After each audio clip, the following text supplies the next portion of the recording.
Miu Miu, toi t'en penses quoi? Galette ou gâteau des rois?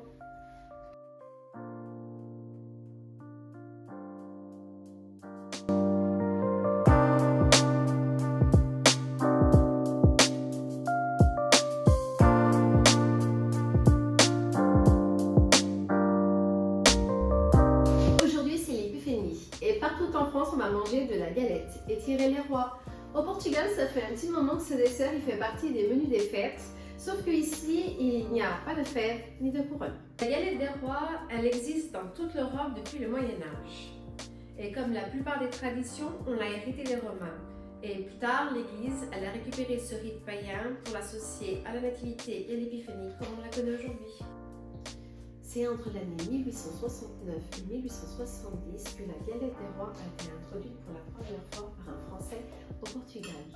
C'est le chef pâtissier Grégoire qui avait été recruté par le propriétaire de la fameuse confréterie nationale qui existe encore à Lisbonne, sur la place d'Afigué.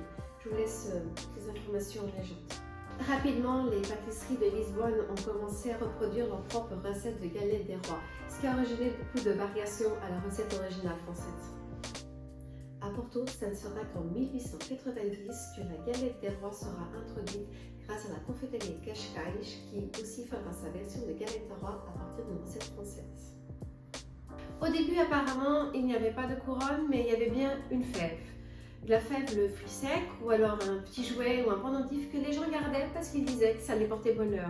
Et puis, en 1999, il y a eu la loi.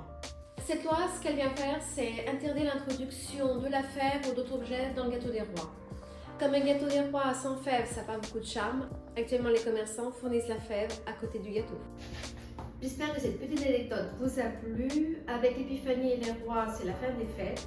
Je vous souhaite un bon week-end, je vous dis à bientôt et bon appétit.